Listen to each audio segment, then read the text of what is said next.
Hey guys, welcome back to my channel.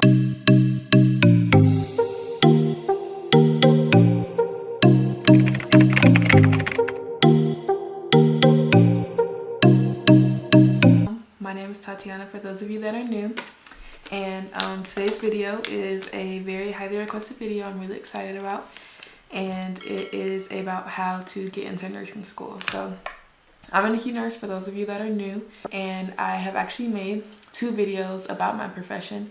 So one of them is a day in the life of a NICU nurse, and the other is a day in the life of basically a NICU nurse again, but going through my first night shift with me. So I'll leave time cards up here. There was a little issue with my first video, day in the life of a NICU nurse. So if you experience a basically like warning message saying the video doesn't work, just skip forward a little bit. I'm not a professional YouTuber, and someone said in the comments that if you skip forward a little bit, it works just fine. Something probably went wrong when I was uploading it. I'm so sorry for the inconvenience, but if you check that video out and if that happens to you, then just skip forward a little bit and everything should be fine. But yeah, like I said, I'll put some time cards up here for you guys to check those videos out. And yeah, so without further ado, let's get into this video. Applying to nursing school it's no small or easy feat. It's pretty competitive to get in, especially if you're going to a nursing school that is very well known or has a high NCLEX pass rate. Having a good application is something that can definitely, of course, help you get in. But some of the main things, I'm going to talk about some of the main things that can definitely help you get accepted into nursing school. The first thing I want to talk about is, of course, good grades or your GPA. So most nursing schools will have a minimum GPA requirement for you to even apply. I applied to 2 nursing schools and I was able to get into both. And they had completely different GPA requirements. So actually one of the more competitive schools that was really hard to get into only had a GPA requirement of 2.7, which was a little confusing. There was a lot more competition because a lot more people could apply. And then the second school I applied to, which is actually the school that I chose to go to, their minimum GPA requirement was a 3.3.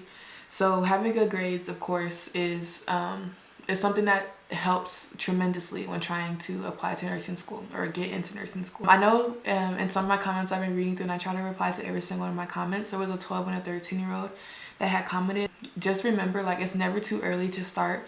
So getting good grades, even from like elementary school on, just setting those good study habits, making it a trend for you to get good grades. It doesn't matter how early, even though high school is really the most important time. It's important to start those habits when you're even younger. So just remember to keep your grades up and to start with extracurricular activities and start with like even learning a second language, things like that. We're always looking for opportunities because it's never too early to start. So one is good grades. So the second thing is standardized testing. So for my schools, I had to take this test called the TEAS. I know some schools take the HESI, but for me it was the TEAS, so that's the test I'm going to talk about. One of the schools, the school that had a 2.7 GPA requirement, most of the students that got accepted had a T score of a 90, and the scores range from 0 to 100.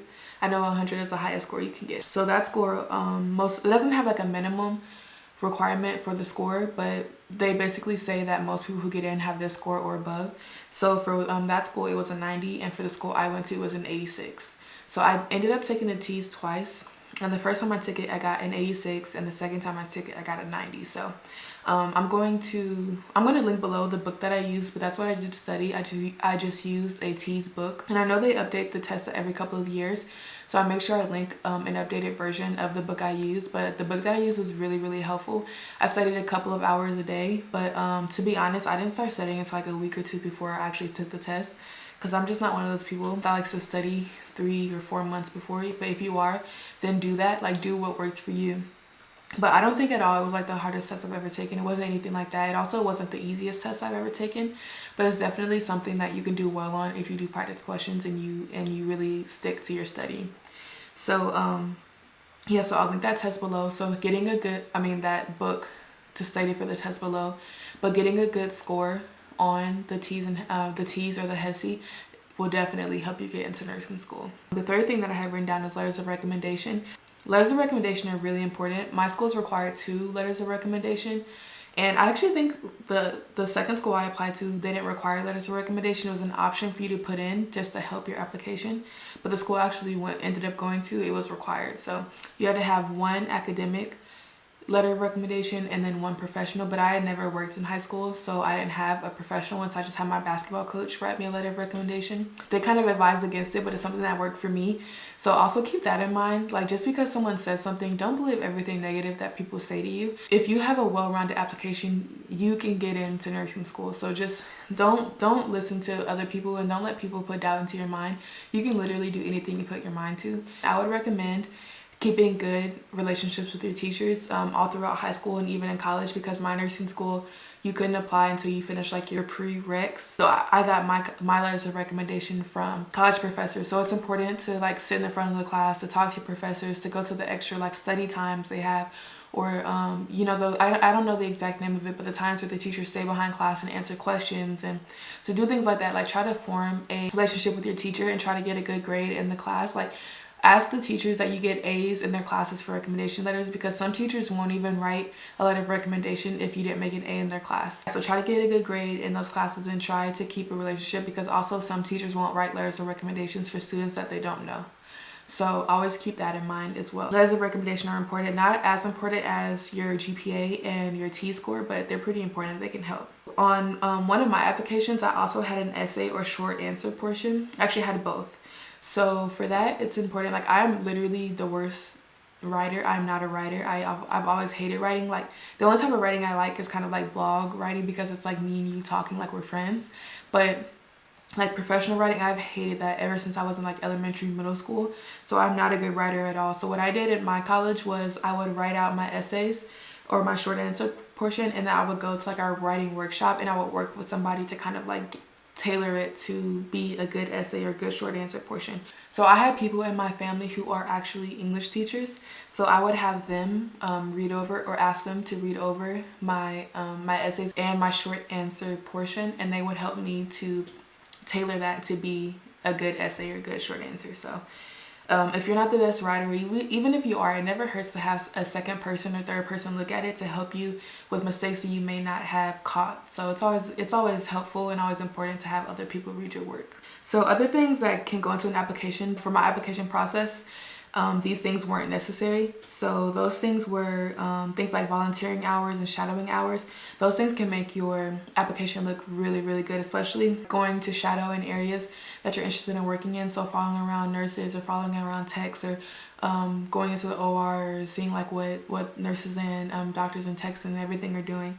And then volunteering hours, a lot of applications or a lot of schools on your applications like to see that you are giving back and that you're volunteering. So go to your local hospital or children's hospital or your local homeless shelter and see if you can find ways to help and to give back. And then usually they give you a sheet, but I'm not sure if you can kind of like print one out and bring it to have them sign to show that you were there and that you volunteered and you did hours there.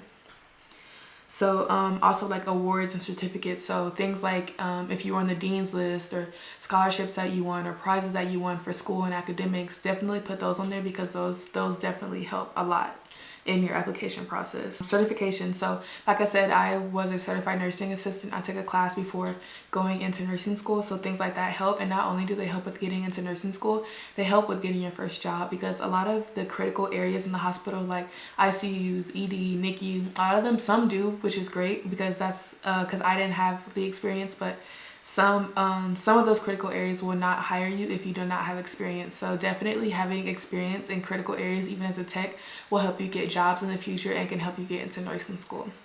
So definitely look out for things that you can get certified in. So that's basically all I have for getting into nursing school. The main tip that I can give you guys for trying to get into nursing school is to have a well-rounded application. So even if you struggled a little bit in your GPA, if you get a very high score or a really good score on your T's, it rounds out your application and you're still very competitive. And the opposite, like if you're not a good standardized test taker but you have a really good GPA, then that looks really good. Or let's say like you didn't do that good on the T's and your GPA is okay, but you have like 2,000 volunteering hours or 2,000 shadowing hours and you won awards and you have awesome letters of recommendation, that balances out your application. So that's the number one tip that I can give you guys, is just to make sure that you're well-rounded and your application looks good, because just because you're not as strong in one area is not the end of the world and does not mean that you're not going to get into nursing school. So like I said, don't let people discourage you. If going into nursing school is something that you want to do, then go for it. Like, do not let anybody stop you. It doesn't matter who hates it. It doesn't matter what they say. Go for it, because you can put anything, or you can do anything that you put your mind to. So yeah. So that's all that I have for you guys, and thank you so much for watching all the way until the end. If you enjoyed this video, please check out my other videos and like and subscribe. There's a lot more coming. I'm going to go hard on YouTube in 2020. That's one of my New Year resolutions, so stay tuned for that. Thank you guys so much for watching, and I will catch you in the next video.